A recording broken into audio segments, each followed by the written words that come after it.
80 வயதாகியும் 20 வயது குமரி போல் ஓயாமல் சுழன்று கொண்டு இருக்கும் எனது அம்மா பாத்ரூமில் சறுக்கி விழுந்ததிலிருந்து கடந்த 2 மாத காலமாக படுத்த படுக்கையாய் மட்டுமே இருக்கின்றார். விழுந்த வலியை விட இயங்காமல் இருப்பதே அந்த கிழவிக்கு மேலும் மேலும் வலியை கொடுத்தது. அந்த கால கிழவி அல்லவா? சோம்பல் என்றாலே என்னவென்று அறியாத கிழவி அவள். திடீரென்று மூச்சு வாங்கியது கிழவிக்கு. பயந்து போன நான் இன்றுதான் வைத்தியசாலைக்கு கொண்டு வந்தேன். அம்மா என்னை விட்டு போய் விடுவாளோ என்ற ஏக்கம் திடீரென்று என்னை பற்றி கொண்டது. என்றுமில்லாதவாறு இன்றைக்கு கணவன் என்னை விட்டு பிரிந்து வேறொருத்தியுடன் சென்றபின், இருந்த ஒரு மகளும் தன் பாய் ஃப்ரெண்டுடன் சென்றபின், எனக்கு லண்டனில் இருந்த 2 பாசமான உயிர்கள் அம்மாவும் எனது செல்ல நாய்க்குட்டியும் தான். என் சோகத்தை சொல்லி அழுவதற்கு இருந்த 2 ஜீவன்கள் அவை 2 மட்டும்தான். எனது அம்மாவும் போய்விட்டால் எனது சுகதுக்கத்தை பகிர இருப்பது அந்த வாயில்லா ஜீவன் மட்டும்தான். கடவுளே, என் அம்மாவை காப்பாற்று. உனக்கு 108 தேங்காய் உடைக்கிறேன் என மனதுக்குள் எண்ணிக்கொண்டேன். லண்டன் எலிசபெத் தனியார் வைத்தியசாலையில் அம்மா அனுமதிக்கப்பட்டு இருக்கும்போது அம்மாவின் நினைவுகள் ஒவ்வொன்றாக எனக்கு நினைவுக்கு வந்தன. எங்களுக்காக தனது முழு வாழ்க்கையும் அர்ப்பணித்தவள் எங்கள் அம்மா. அவள் தனக்காக என்ன செய்தால்? ஒன்றுமே செய்யவில்லை. 24 மணி நேரமும் கணவன் மற்றும் பிள்ளைகளுக்காகவே அவள் வாழ்ந்தாள். அவள் ஓடிக்கொண்டும் இருந்தாள். வயது போன பின் தான் ஓட்டம் நின்று ஓய்ந்து தேய்ந்து போனாள் எங்கள் அம்மா எனும் தெய்வம். அம்மாக்கள் உண்மையிலே தெய்வம்தான். நான் எனது 2 தங்கைகள் என எங்களை சுற்றியே ஓடிக்கொண்டு இருந்தவள் எங்கள் தாய். அவளுக்காக என்ன செய்து இருப்பாள்?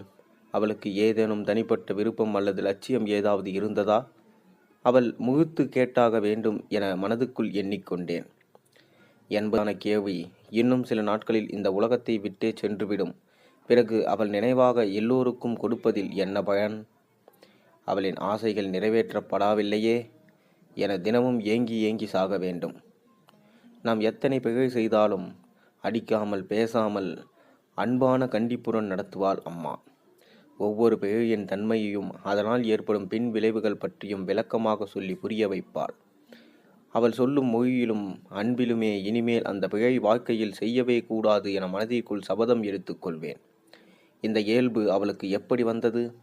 பிறப்பால் வந்ததா? இல்லை, எனது தாத்தா பாட்டி அவளுக்கு சொல்லி கொடுத்தார்களா? அவள் எங்கிருந்து இதெல்லாம் கற்றுக்கொண்டாள்? சமயத்தில் நானே என் பிள்ளையை அடிக்கவும் பேசவும் செய்து இருக்கிறேன். ஆனால் படிப்பிலோ அனுபவத்திலோ வசதியிலோ என்னை விட குறைவான என் தாயால் எப்படி என்னை விட ஒரு படி மேலான வழிநடத்துதலை எங்கள் மீது மேற்கொண்டிருக்க முடியும்? இதெல்லாம் அவளால் எப்படி சாத்தியமானது என்று எண்ணி கலங்கி அவளை திரும்பி பார்க்கின்றேன். நான் பார்ப்பதே தெரியாமல் சலனமற்று வைத்தியசாலை கட்டிலில் படுத்து இருக்கிறாள் எனது மாதா. அடிக்கடி அவள் அருகே செல்வதும் அவள் தலையை தடவி விடுவதும் அவளை பற்றி நினைப்பதுமாகவே எனது ஒவ்வொரு மணித்துளிகளும் கடந்து போய் கொண்டு இருக்கின்றன. சில மணி நேரம் கழித்து டாக்டரும் நர்ஸும் குறுக்கும் மறுக்குமாக ஓடுகின்றனர். சினிமாவில் காட்டுவதைப் போல, டாக்டர், அம்மாவுக்கு என்னாச்சு? Anything serious? Is she alright? At the moment alright, but அவங்க ரொம்ப நாளைக்கு இருக்க மாட்டாங்க. இன்னும் கொஞ்ச மணித்தியாலம்தான். சொல்லப்போனால் இன்னும் ஒரு சில நாட்கள் தான் அவங்களுக்கான நேரம். சிவனோ இயேசுவோ உங்களுக்கானதை பிரார்த்தியுங்கள். அம்மா கஷ்டப்படாமல் உயிர் பிரிய வேண்டும் என்று என் கையில் இனி ஒன்றும் இல்லை என்றார் டாக்டர். டாக்டரே கைவிரித்து விட்டார். எனக்கு இதயமே வெடித்து விட்டது. உலகமே வறண்டு விட்டது. இன்னும் ஓரிரு நாட்களில் அம்மா இறந்து விடுவாளா? இனிமேல் அம்மா இல்லாத உலகமா எனது இந்த உலகம்? எப்படி வாழ்வேன் நான் என குமுறிக்கொண்டு இருந்தேன். அம்மாவின் அருகில் சென்று, அம்மா, நான் பவானி வந்திருக்கிறேன். You are okay? உனக்கு ஒன்றும் இல்லையாம். நீ எழும்பி நடைமா நாளைக்கு. டாக்டரே சொல்லிட்டார் என்றேன். எந்தவித மூச்சு பேச்சும் இன்றி கிடந்தாள் என் தாய். என் 10.5 மாற்று தங்கம், என்னை 10 மாதம் சுமந்து பெற்ற தங்க புஷ்பம், அவள் வயிறு மட்டும் மேலும் கீழும் போய்கொண்டு இருந்தது. அவள் உயிரோடு இருக்கிறாள் என்பதற்கு அதுவே சாட்சியாக இருந்தது.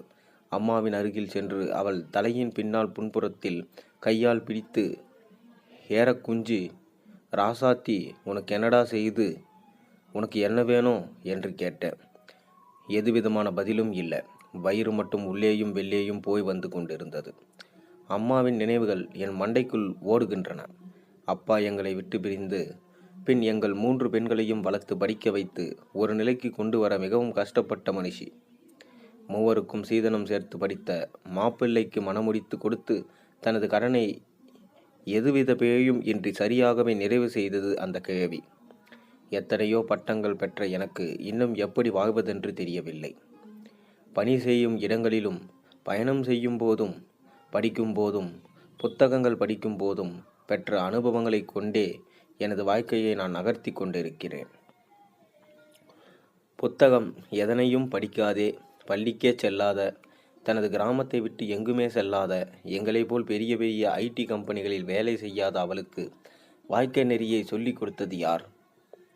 எங்களுக்கு ஒரு குறையும் வைக்காமல், அதே நேரம் கட்டுக்கு மீறிய சுதந்திரத்தையும் கொடுக்காமல் கட்டுக்கோப்பாக எங்களை வளர்க்கச் சொல்லிக் கொடுத்தது யார்? இத்தனை அனுபவத்தை பெற்ற எனக்கே சில சமயங்களில் வாழ்க்கை புதிதாகவும் பயமாகவும் விரக்தியாகவும் இருக்கும். என்னை போல் ஒரு அனுபவத்தையும் பெறாத அவள் எப்படி மிகச்சரியாக எங்களை வளர்த்தெடுத்தாள்?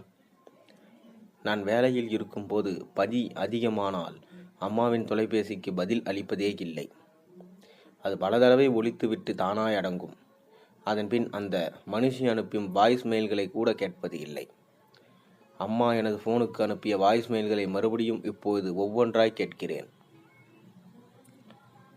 பிள்ளை பால் முடித்து விட்டது, வாங்கி வரும்போது ஃபான் வாங்கி கொண்டு வா, உண்ட உடுப்பெல்லாம் தோச்சி போட்டுட்டேன், உனக்கு இன்றைக்கு என்ன சமைக்க, உனக்கு காய்ச்சல் குறைஞ்சிடுச்சோ? இப்படி ஒவ்வொரு செய்திகளும் என்னை பற்றி கரிசனத்துடனே வந்து கொண்டு இருந்தன. ஐயோ அம்மா, நீ இறுதி வரைக்கும் என்னை பற்றிய நினைப்புடன் தான் இருந்து இருக்கின்றாய். நான் தான் உன்னை பற்றி நினைக்கவே இல்லை என என் மனசாட்சி என்னை குத்தி குதறிக் கொண்டு இருக்கின்றது. கண்கள் பூராவும் குளமாகி வகிந்து கொண்டு இருந்தது. கண்ணீர் என்னும் வெள்ளம். அம்மா என்னும் தெய்வத்தின் உள்ளத்தை எண்ணி, டாக்டர் எப்படியாவது என் அம்மாவை காப்பாத்துங்க டாக்டர். நான் அவளுக்கு ஒன்றுமே செய்யவில்லை டாக்டர். ஒரு 30 நாள் அவள் ஆரோக்கியமாய் இருந்தால் கூட போதும். அவளுக்கு தேவையானதை செய்து அவளது ஆசைகளை நிறைவேற்றி விடுவேன். இஞ்ச பாருமா, யாரும் இருக்கும்போது உறவுகளை மதிக்கிறதே இல்லை. நீங்களும் அப்படித்தான் போலும். உங்களுக்கான நேரம் முடிந்து விட்டது. உங்கள் அம்மாவுக்கு வலிக்காமல் இருக்கவே தற்போது ஊசி போடப்பட்டுள்ளது. நாங்கள் செய்வதற்கு இதற்கு மேலே ஒன்றும் இல்லை. ஐ ஆம் வெரி சாரி. கொஞ்சம் கொஞ்சமாக அவர்களின் உயிர் பிரிந்து கொண்டு இருக்கின்றது. இல்லை டாக்டர், ஏதாச்சும் விலை கூடின ஊசியோ மருந்தோ போட்டு காப்பாற்ற முடியாதா டாக்டர் என முட்டாள்தனமாக கேட்டேன் நான். உங்கள் அம்மாவுக்கு நரம்புகள் அனைத்தும் தளர்ந்து போய்விட்டன. ஆகவே அதிகமாக ஊசிகளும் ஏற்ற முடியாது. தற்போது அவர்களின் உடல் உபாதைகளை குறைக்கவே ஊசிகளும் மருந்துகளும் கொடுக்க கொண்டு இருக்கின்றோம். அது அவரின் உயிரை காப்பாற்றுவதற்கான செயல்பாடு இல்லை. Maybe she can live 2-3 hours extra, that's it என்று சொல்லிவிட்டு டாக்டரும் நகர்ந்து விட்டார். வெள்ளை கோட்டுடன் நர்ஸும் சிரித்து பேசிக்கொண்டே அவர் செல்கிறார். சிரிப்பென்றே என்ன என்று தெரியாமல் ஹாஸ்பிட்டல் வெள்ளை சுவரை வெறிச்சோடி பார்த்து கொண்டு நின்றேன். ஒவ்வொரு நாளும் நரகமாகவே கவிழ்ந்தது எனக்கு. எனது 2 தங்கைகளும் கடமைக்கு அம்மாவை வந்து பார்த்துவிட்டு செல்வார்கள். போகிற வயசுதானே, போகட்டும் விடு என்பாள் எனது முதல் தங்கை. வேலைக்காரியை பிரித்து விட்டுட்டு நீ வீட்டுக்கு போவேன் அக்கா, இங்கேயே 24 மணி நேரமும் இருக்கின்றாய், உனக்கென்ன லூசா அக்கா? இது 2வது தங்கை. இப்படியெல்லாம் பேசவா அந்த மனுஷி ஒண்டிக்கட்டையாய் தனியாய் கஷ்டப்பட்டு வளர்த்துச்சு உங்களையெல்லாம் என்று உள்ளே மனதுக்குள்ளே நொந்து கொண்டேன். நல்ல வேளை இவர்களின் பேச்சை கேட்கும் நிலைமையில் அம்மா இல்லை. 5 புலங்களும் செயலற்று இருந்தன. அவளுக்கு கிட்டத்தட்ட கோமா நிலைதான். அதாவது கோமாவுக்கு முந்தைய நிலையாம் டாக்டர் சொன்னார். அவர்களுக்கு என்ன, கணவன் பிள்ளைகள் என நேர்த்தியான வாழ்க்கை. அம்மாவை பற்றி கவலைப்படும் நிலையில் அவர்களும் இல்லை. அதற்கான நேரமும் இல்லை. லண்டன் கேளிக்கை வாழ்க்கையே அவர்களுக்கு தேவையானதாக இருந்தது. அம்மா கூட பிறகுதான். படித்த வெளிநாட்டு மாப்பிள்ளைதான் தனது மகள்களுக்கு வேண்டும் என்ற கொள்கையுடன் வாழ்ந்து அதனையே நிறைவேற்றிய அம்மாவுக்கு அப்போது புரிந்திருக்காது. இன்று வைத்தியசாலையில் இருக்கும் தன்னை பார்க்க வருவதற்கு கூட தனது பிள்ளைகளுக்கு நேரமும் முக்கியமாக விருப்பமும் இருக்காது என்று. காலத்தின் கோலத்தை எண்ணி கதிகலங்கி நின்றேன். வைத்தியசாலையில் இன்றாவது அம்மா எழும்ப மாட்டாள்களா என்று ஒவ்வொரு நாளும் ஏங்கிக் கொண்டு டாக்டர் சொன்னது போல் 2வது நாளில் அவர் இறந்தும் போனாள். இனி ஏதும் துன்ப துயரங்கள் வந்து தொல்லை தரும் வேலை, ஐயோ அம்மா என்று கத்தி அழும்போது அம்மாவின் நினைவுகள் அல்லவா மீண்டும் வந்து அழுத்தி கவலைகளை அதிகரித்துவிடும். கவலை தீர அம்மா என்று கத்தி அழும் காலம் போய் கவலைகளை அதிகரித்து விடவல்லவா போகிறது இந்த அம்மா என்னும் சொல்லின் நினைப்பு. இனி ஏதும் வழியில்லை, போன அம்மா திரும்பி வரமாட்டார் என்ற புத்திக்கு தெரிந்தாலும் மனது நம்ப மறுக்கின்றது. கிறிஸ்டியன் ஆண்டர்சனின் சிறுகதையே எனக்கு திரும்ப திரும்ப ஞாபகம் வருகிறது. இறந்து போன மகனை தேடி யமனிடம் செல்லும் தாய், உனக்கு என்ன வேண்டும் என்றால் கேள் தருகிறேன், என் மகனை மட்டும் என்னிடம் கொடுத்து விடு என்கின்றாள். யமனோ, இங்குள்ள தோட்டத்தில் உள்ள ரோஜா செடிகள் அனைத்தும் நான் காவு கொண்ட ஒவ்வொரு உயிர்களே, உன்னுடைய மகன் இருக்கும் ரோஜா செடியை கண்டுபிடித்து நீயே எடுத்து செல் என்கின்றான். இந்த கதையே திரும்ப திரும்ப என் அடிமனதில் வருகிறது. அந்த யமனின் இருப்பிடமோ ரோஜா செடி தோட்டமோ எங்கிருக்கிறது என தெரிந்தால் எப்படியாவது என் அம்மாவின் உயிரை மீட்டு வந்து விடுவேன். ஆனால் யமனை தேடி எங்கு செல்வது, எப்படி செல்வது தெரியவில்லையே. உண்மையில் அப்படி ஒரு ரோஜா செடி தோட்டம் இருக்கின்றதா என்று என் மனது தனக்குத்தானே புலம்பி தீர்க்கின்றது. ராவணனை இழந்த மண்டோதரி போல அம்மாவின் இறுதி ஆசை அவளின் உடலை யாழ்ப்பாணத்தில் புதைக்க வேண்டும் என்பதே. அடுத்த கிழமை அம்மாவின் உடலை யாழ்ப்பாணம் கொண்டு செல்லப் போகின்றேன். ஏற்கனவே வீட்டுக்கு கடன், லோன், கிரெடிட் கார்டு என்று பல கடன் சுமைகள் இருந்தாலும் அம்மாவின் இறுதி ஆசையை எனது கடன் சுமையை குறைப்பதற்கான நிராசையாகப் போவதில்லை. அவள் பிறந்த மண்ணிலே அவளை புதைக்கப் போகின்றேன். 5 பூதங்களான உடலை யாழ்ப்பாண பஞ்சபூதங்களே எடுத்துக்கொள்ளட்டும். கடந்த 20 வருடமாக தனக்கு சற்றும் பிடிக்காத மேற்கத்திய வாழ்க்கையை எனக்கு துணை யாருக்குமே இல்லை என்பதற்காக குளிரையும் பனியையும் பொருட்படுத்தாது வாழ்ந்து வந்தாள் அம்மா. இனியும் வேண்டாம் இந்த குளிரும் பனியும் அவளுக்கு. அவள் பிறந்த மண்ணில் சாம்பலை போகட்டும், அந்நிய மண்ணில் வேண்டாம் என்று உறுதி எடுத்துக்கொண்டேன். Mummy, when are you going to Sri Lanka? அடுத்த கிழமை. ஐ கேன் கம், பெரிய ப்ராஜெக்ட் இருக்கு நெக்ஸ்ட் வீக், ஸோ என்னால் லீவு எடுக்க முடியாது என்றாள் மகள். ஆங்கிலமும் தமிழும் கலந்தது. என்ற அம்மா, செத்ததுக்கு நீ லீவு எடுக்க வேணாம், ஒன்ற அம்மா சாகும்போது லீவு எடு, அது போதும் என்று சொல்லிவிட்டு அறைக்குள் சென்று படுத்து கொண்டேன். செத்த வீட்டுக்கு கூட லீவு எடுக்க முடியாதபடி அப்படி என்ன பொல்லாத வேலையோ என மனதுக்குள் புறுபுறுத்து கொண்டேன். நேற்று உயிருடன் இருந்த அம்மா இன்று உயிரற்ற உடலாய் இருக்கின்றாள். நாளை அந்த உடலும் இல்லாமல் போகும். என்ன வாழ்க்கை இது, நினைக்கவே தலை சுற்றுகிறது. அம்மாவை எரித்த பின் மீண்டும் நான் லண்டன் இதற்கு வர வேண்டும். ஏன் வர வேண்டும்? நாய்க்குட்டியை தவிர இங்கு யாருமே இல்லை. மறுபடியும் வந்து பனியிலும் குளிரிலும் மாடு மாதிரி உயர்த்து என்ன பிரயோஜனம்? 30 வருட வெளிநாட்டு வாழ்வு தந்தது கடலளவு துன்பங்களையும் துளியளவு இன்பங்களையும் தான்.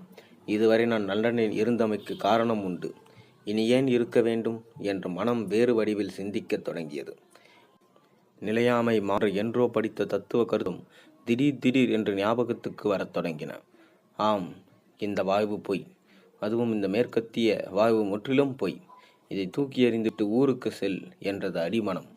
கொஞ்ச காலமாவது உற்றார், உறவினர், நண்பர்களுடன் ஊரில் சென்று வாழ்ந்த பிறகு நீ உன் மண்ணிலே சென்று வாழ்ந்து பார். அந்நிய மண்ணில் வாழ்ந்தது போதும் என்று சொல்லியது அடிமனசு. இதுவே எனது இறுதி முடிவும் கூட. அம்மாவின் வாழ்வு முடியும் இடத்தில் எனது புது வாழ்வை மீண்டும் தொடக்கப் போகின்றேன், நான் பிறந்த ஊரில். இந்த கதையிலிருந்து உங்களுக்கு என்ன தெரிந்தது? மறக்காமல் கீழே கமெண்ட்டில் சொல்லுங்கள். மேலும் இந்த கதை உங்களுக்கு பிடிச்சிருந்தா மறக்காமல் சேனலுக்கு சப்ஸ்கிரைப் பண்ணுங்கள், லைக் பண்ணுங்கள், பெல் ஐக்கனை ப்ரெஸ் பண்ணுங்கள். வீடியோவை உங்கள் நண்பர்களுக்கும் பகிர்ந்து கொள்ளுங்கள். நன்றி. நாளை ஒரு நல்ல அருமையான வீடியோ உங்களை சந்திக்கின்றேன்.